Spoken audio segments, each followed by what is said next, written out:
tried to play a one-size-fits-all strategy in a game that rewards, you know, really high-level strategic problem-solving, thinking, working in generalities as well as specifics, and learning how to kind of counter things and be ultimately flexible. StarCraft's all about flexibility, and Alpha Star tried to find a way to win by doing the same thing every game. So it was very uninteresting towards the end of it. The ultimate version of it just got destroyed by Mutas, it got destroyed by Florencio, it got destroyed by Zerg players who didn't die to drops and knew how to make Broodlords, because all it did was make Marines and tanks and medevacs, and it would just multi-drop while defending with siege tanks and just steadily expand, and kind of hope that the Zerg player would A, move into the tanks, or would be really sloppy on their defense. So that's why Alpha Star kind of just wasn't interesting on a strategic StarCraft level.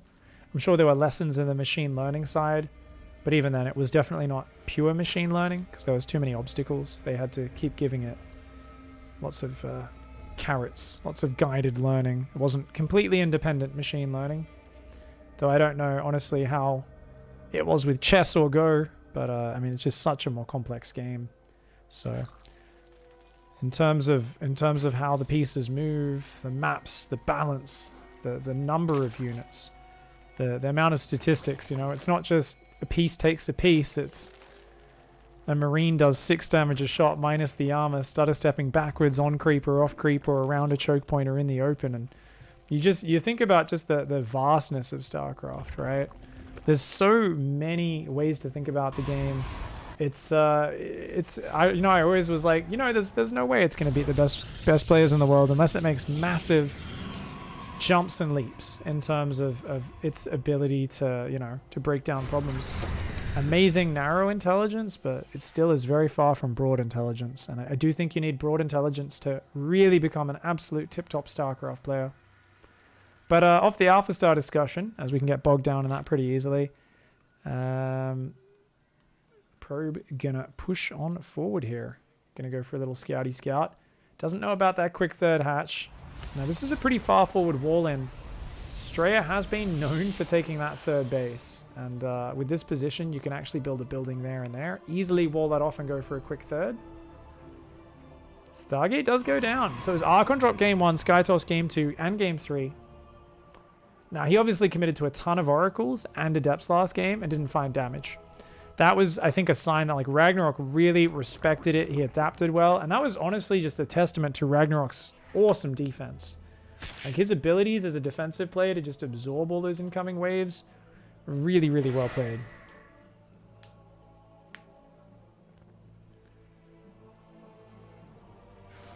I think the fascinating thing is the intangibles in StarCraft as well. One last point. It's just, there's so many things where it's so hard to give a number value. Like, what does map control give? What does this Overlord here give you? It's so hard to figure out how much that contributes, right? It's something where there's so much by feel in StarCraft. You know, we work to systematize and organize and program our responses to try to simplify such a vast game, but it's so hard to actually do. That's a lot of Zerglings. He's hiding him though. He wants the Shade to finish. Good cancel. Good cancel by Astrea. Goes for a second gateway here. It's going to be a very quick Oracle coming out. Q's the second one immediately. And he's going to try one more Shade just before Link Speed finishes. But seeing that you've forced out 10 Zerglings, that's enough. You just go, okay, cool. You built 10 Zerglings. Let's back off, mate. Hey, I like this. Get out of here, you dickhead. This is me third base. You're not meant to be perving here. The Overlord's like, oh, I just wanted to fucking watch your third Nexus and take some cheeky snaps and save it for my later special time. Stalker says, no, it's fucking weird. Overlord does get killed. There is still the Overlord over here, which backed off and is now going back in. Stay behind the wall, Astrea. Hope you noticed those Zerglings. 2 queens up there. That third base would actually be a good option for a fight. Oracles diving in there would be splendid. He stopped at just 2 Oracles into the Robo the Twilight, the 3rd and 4th Gateway. This is looking a lot like a pretty typical Archon drop. Zest was doing this recently, made it look great. Fast melee upgrade on the way there for Rag. He's got to go in before that Spore finishes. Like, there's still only 2 Queens there, so he could easily just kill 5 drones and get out, and he does find it. Just seconds before the Spore finishes. Nice. 1, 2, 3, 4, 5. 5 workers killed. I think that was well worth it. He turned the pulsar beams off, but he turns them on again and grabs three more drones. That's really nice. 8 workers. That's good. Remember, there's a lot of Zerglings being built. 9 already out. 8 more on the way. Doesn't have a 4th hatchery or anything crazy like that. Ragnarok, how many queens did he get? Just 4 queens this game. He did build a 2nd spore in the main. But I would have liked to see a 5th queen. I think 1 more queen there would have been really good. I also think he's missing a very important overlord on this top edge. And that's what I call a basic bitch mistake. You should always have an overlord there and down here. And even if you're worried about Phoenix, I mean, there, it's not going to get picked off. There, it's not going to get picked off. You just move it south. So I really get pissed off when people have bad overlord positioning versus multiple oracle openings. It's part of why Stats was able to beat Serral at Assembly. Actually, I think Serral's overlord positioning was a little bit better, but the player he beat in the previous round, I can't remember who that was. I think it was Solar or someone? It was a really good Zerg player. This was last year. It's a while back. All right, the Adept's just threatening here. Baneling Nest is on the way. Lair's almost done. I mean, he wants to go Hydra Bane. Are we going to see stasis traps or just lasers? I mean, Archon drop plus lasers here. This is incredible. The Adepts are just forcing him to pull units out. Oh, the Oracle's actually going for the main base. There's 2 spores there, though, so I kind of wish he kept the Oracles here and just maybe blocked some stasises down or something. Oh, this is good, though. Those Adepts, they kill a few Lings. They shade in. Baneling's going to come in, take a few of those out, and the Oracles, 1 of those goes down. This is great defense by Ragnarok. I think at this point, Astrea just needs to pull back. This, to me, looks like Ragnarok going, I know he wants to be super aggressive into a bit greedy, and I'm going to just jump up into Hydras. Like, I'm going to make an abundance of Zerglings, Queens, Spores, and we're going to try and jump into Hydras from there. Oh, the Shield Battery doing good work on those Zealots. But the Shield Battery gets focused down. Uh-oh. Oh, no. Oh, where are the Oracles? Oh, the Archon's here. The Oracle tried to come back, but it was inaccessible. It was way in the middle of nowhere. As long as he doesn't lose probes, it's okay. But a good disruption there by Ragnarok, who's now already into Hydra production off just 60 drones. He's got a 4th on the way. I like this Oracle. Astrea can wait till if he sees drones rally down here a little early, he can jump in on it. And that's a very common area for people to lose their workers, to just rally the hatch over to the 4th, start rallying drones before it's done, and go from there now. 2 sentries in the open. Oh, Ragnarok. Oh, he's going to get both, is he? Mother trucker. Oh, that sentry survives, Astrea. Good little move there. I'd love to see stasis traps coming in, but look at that spore. Stasis on the north is going to get caught. Oh, the Lings go back in and they kill the sentry. Oh, Ragnarok. Oh, Ragnarok, you dirty boy. And look at this. I will show you the base. The dirty Protoss base. The Zerg says, fuck you, stop singing in my base, dickhead. Kills the Zergling. And we got more gateways on the way. This is going to be Charge Archon Immortal, but no charges out. Is there even a Twilight? There is. No charge, no blink. I think Astrea's forgotten it. In the midst of all the action. And look at that. Hydra's in position. The Archon drop's going to pull back. Oof. He does start charge now. He's only got 1 Immortal. I mean, Charged Archon is great, but Immortals are always good anchorage, good anchoring to the composition, good meaty units that just won't die. 77 workers, so Ragnarok's up to that now. He's got +2 melee on the way and Bane speed. These are his power upgrades. +2 melee going to allow Banelings to one-shot probes no matter what. But Astrea already getting cannons on that base. He's got a cannon in the natural as well. Very common for Overlord Baneling drops to come in and hit that natural. And he's trying to go for this low ground 4th. Now this 4th, I mean, it's closer to your bases, but I kind of like this one because it's hard for them to attack. They got to move so far around the map. Oh, these Zealots doing a good trade. They'll kill up all those Zerglings. Yeah, those Zerglings are toast, man.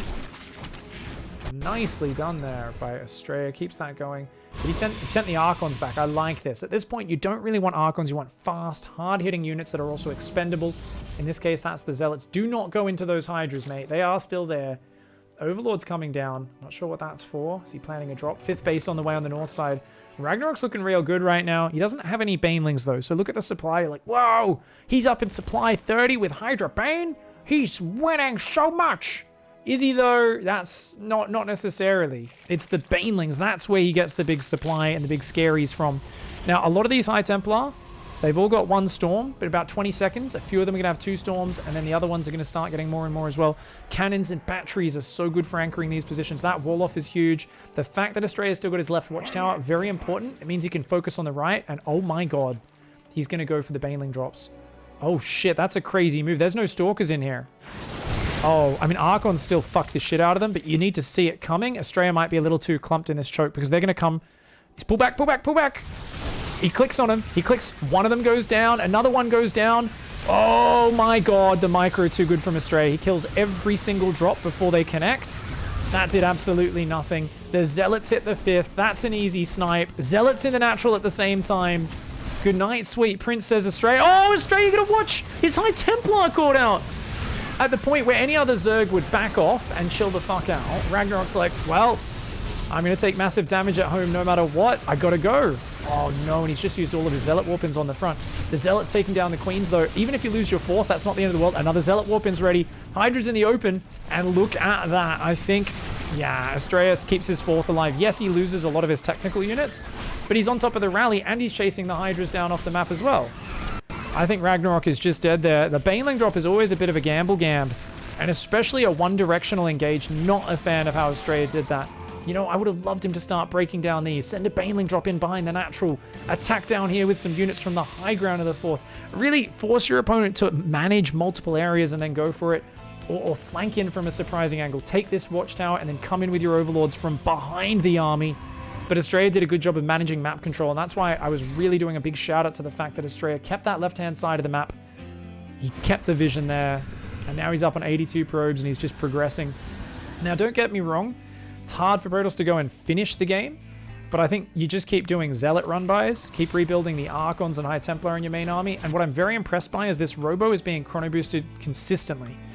Now, you guys would know I have strong thoughts on Immortals and how they are the best unit in almost every situation in PvZ up until Broodlords are out. I think Immortals are godlike, and I think too many people who play single Robo, they don't chrono this, and they don't build Immortals frequently enough. So they just simply end up too low on that count. But Astrea, he's been pretty consistent with that. He is now transitioning into ship weapons and 2 more Stargates. And I mean, he's shown he's great with carriers. That's awesome. But I want him to push, and thankfully he is doing that. He doesn't have that much Storm in here. He's got a bit.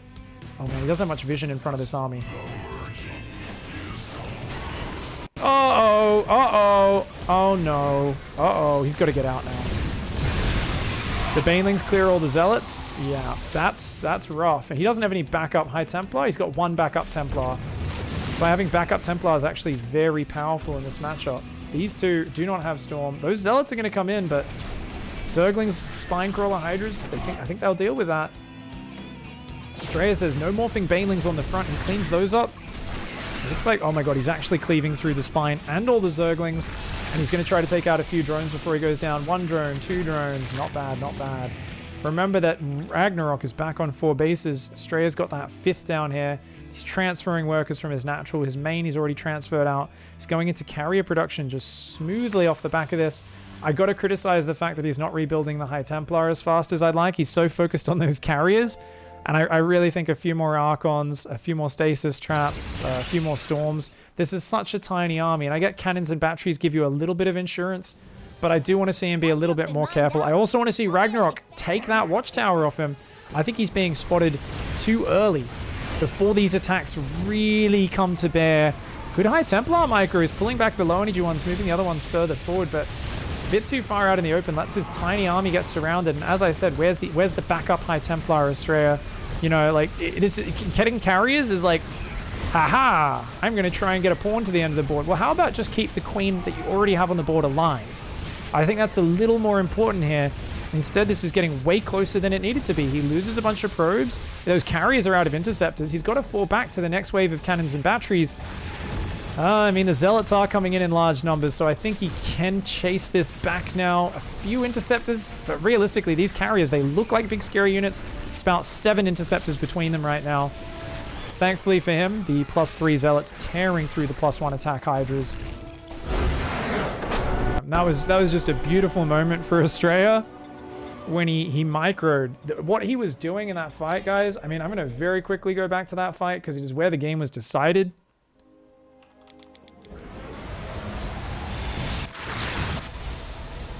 They might just rush into game 5, actually, but that was the point. He started to step down those overlords, killed them all, only hit the Archons, and a lot of the Banelings didn't even get a chance to drop, so well done by him. That was super sick. GG, well played, honestly. Just incredible micro on the Archons. Good quick reaction there. If he messed up that stutter step, he may have lost all of his units. And it would have been awkward. But yeah, he did that. Also, the big Zealot attack on the top and in the natural at the same time. So that was... It's hard to push into Hydra Bane, but if the Hydra Bane attacks you, that's the moment where the Protoss goes, oh, sick, now we can kill him. If you hit them with Zealots, they don't see those Zealots getting set up on the map. It's very bad. That's why as a Zerg player, before you go for any attack, you need Overlords all over the edges of the map, making sure there's no prisms, and you need to, like, actually control the map, or you get wrecked. Oh shit, thank you, mate. Apparently, Ragnarok went Roach Ravager versus Archon drop in game 1, but there was a hidden Spire. He proxied it on the map, and then he surprised him with 14 muters, and I got like a weird base trade going, and Ragnarok managed to retake Astrea's main base as his new base, and he ended up winning from there. So, good shit, well played. It's not just me, right? The color's gone a bit weird. Camera, hello, what's going on? Yeah, it's kind of normal. Whatevs. Big thank you, Artanis with the tier 1 sub, as well as Actus Theory. Much love, guys. Thank you very much for the support. We're going to go to game 5. And up here in the top left, representing Alpha Rex, the Red Zerg, it's Ragnarok. Down here in the bottom right, in the blue, the Protoss Monster. Going on a very small map here. He's going to need to change his game plan for this one. Those previous strats will not work on such a small map. It is Astrea. This is not the map to go Skytoss on. This is not the map to play super defensive Immortal Storm on either, probably. I mean, you might be able to do it, but I think you want to use the distance of the map, get a bit more aggressive. I'm glad to see Astrea not playing Blink Stalkers. I think Blink Stalkers is okay. I think it's overplayed at the moment. I think everybody's doing it to the point where I'm like, this should not be a strategy you do every game. Maybe if you're parting, maybe if you've got that killer instinct and micro, but otherwise it's oof. I also like that Astrea didn't burn Storms on the drops. I would have used Storm on the Overlords to also try to take them out. But he saved all of his for the Banelings and the Hydras, and that was really well played. So yeah, Ragnarok versus Astrea. It's a good series so far. Did not get the block down on the hatch though, so I think Astrea is probably a little sad about that maybe. I didn't actually pay attention. I think it was a gate scout, wasn't it? Not sure. It's gonna see just gas pool here coming down. Not the fastest gas either, actually. That's a pretty late gas after the pool even. So Ragnarok wants to take a quick third. So as Astrea, I mean, I kind of don't think you really need to block the third because he's probably going to go take that one, right? And you kind of want that if you're going to do Archon drop, which I think he very well may do. Just because, you know, it's not bad on these small maps. Gets over there very quickly. And if they take a triangle base, you can kind of bounce between. Hit the main, hit the low ground. You've got dead space to work with. But no third base just yet for Rag. Interesting. Thought he was going to go for that quicker third. Prioritizing the other things instead. I think a second Adept being chronoed immediately would actually be an amazing decision. It's going to be Robo first. Okay, cool. Show me that chrono. You know you want to. Yeah. I think with the delayed link speed here, like this is not going to be the fastest link speed. This is going to kick in. If he starts it right now, I mean, that's a 110-second upgrade, guys. That's a 80-second upgrade, I should say. 110 Heart of the Swarm seconds. So that's going to be a while, man. That's going to be finished at like 350 or something. Yes, the third base is down, but there's going to be a moment with 2 Adepts here. Ragnarok's going to need to build a lot of Zerglings. He's already going up to 10, so he is respecting it. But you might be able to shade in. You might be able to wriggle past a little bit. Let's see. Astrea, I think diving past the Queen's not a bad idea here. Ah! Fucking stupid. Learn to par, you stupid Adept. They got to cancel. Whoa. Oh, he dives in. 2 drones. Gets 3. Oh my god, he gets 4. Not bad. Not bad. Oh, he gets 5 drones and force 10 Zerglings and mining time in the natural. Well, I basically lost to the first 2 Adepts. That's what Sarah would say right now. If Sarah was in Ragnarok's shoes, he'd be like, yes, Very sloppy. Fucking unacceptable. You can't take that many losses. But that's the power of 2 adapts on a small map against someone who's delaying link speed so massively. And, oh man, that's a rough start for Rag. Now, this is going to be a mortal first into a prism. It looks like a push, but I'd actually love to just see you go for a third, Astrea. I don't know if Astrea's specialty is like just committing hard out to pushes. I think he's a player who, if he does that and he gets better at it, sure. But that to me feels like it wouldn't be his strongest suit. This Overlord over here gets a real good curve on. Obviously, Roach Warren's on the way. Ragnarok worried about that potential push. He sees the Robo. He sees the Immortal. And Astrea's like, oi, where'd your Overlord go? But good positioning by Ragnarok, who... It's completely skipped the lair, by the way. It's just 3 gases, 2 mineral irons, 39 drones, and not even 2 full mineral irons. And he really wants Astrea to just commit hard. But look at that. Astrea, Mr. Scouting. Iron Man himself, according to Fear Dragon's hype video. He's going to scout, and he's going to see not many drones, and he should know what that means. So, doesn't really scout the third just yet. Sees a hatch. Okay, let's micro that, please. He's going to go for a double Immortal drop, which is amazing versus Roaches, not so good versus Lings. Sees Roaches, Ravages, not that much saturation. The Immortal drop should see that there's not that many units. This is an all-in. Ragnarok is going to attack a 2-base Robo Protoss. I feel like this is the worst thing you can do, as long as Astrea just makes some shield batteries. Not just 1, 2, or 3. It's such a bad attack. This is the sort of attack I always lose to, because you can't believe the Zerg would be insane enough to actually just try to all-in a Protoss who's sitting behind a wall on 2 base with Immortals and Sentries, right? It makes no sense.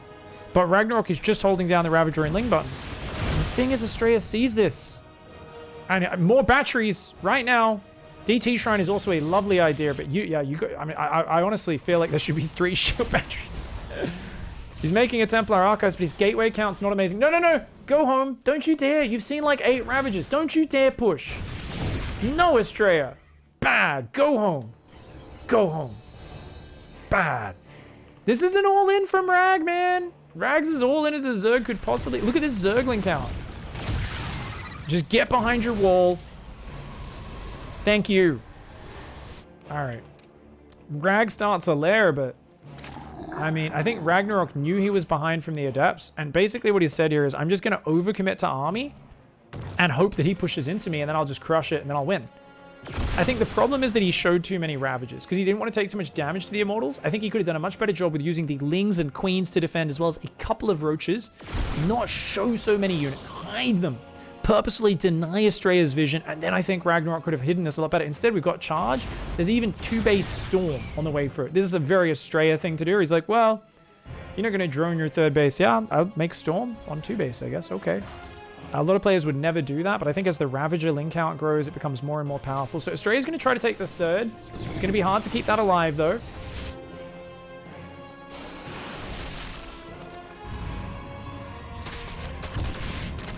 This is the pylon.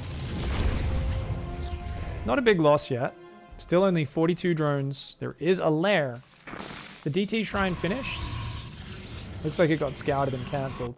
Okay. But he's got High Templar gathering up Storm energy. So he can take a late 3rd. And the problem is you can't really use Storm to push into your opponent. Kills a Roach, picks up. He just keeps doing this sort of stuff. That's a crazy Ravager count, dude. Look at this Ravager count! If Ragnarok wins this game, I am petitioning Blizzard to ban the Ravager from StarCraft. It's too indoor. I kind of like that Astrea's moving out here. He's got to bring the High Templar out, though. They're not on a control group. Oh my god. He's going to Storm drop the Zerg. Absolute mad lad. Oh, he eats some big vials. Oh!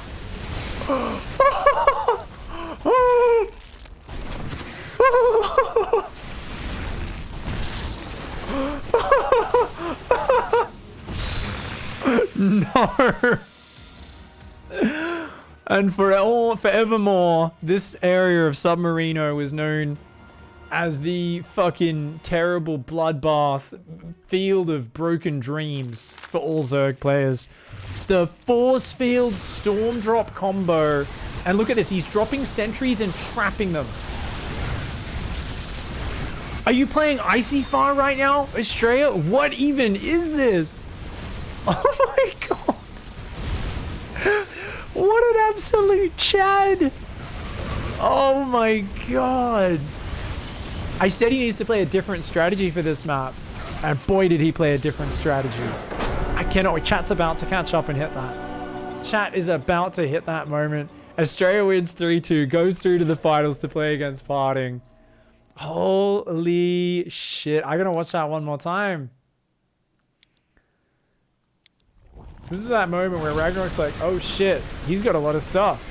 I've only got Ravages. This is, okay, run. Okay, big Biles, landing big Biles. And then the Forcefield Storm Drop combo, the Zealots push up against them. The Biles instantly go down to break them out, but all that's left is a bloodbath. That was absolutely amazing. Oh my god.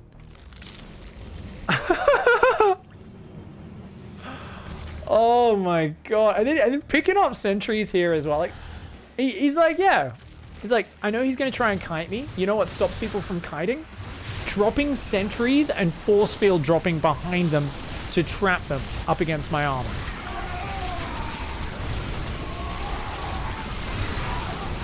Oh, you legend, Astrea. Oh, that was so sick. Please tell me some people clip that. Both of those moments. Please do me a favor and share them in chat. Please go ahead and share them in my Discord clips channel as well. That's just insane, guys. Wow.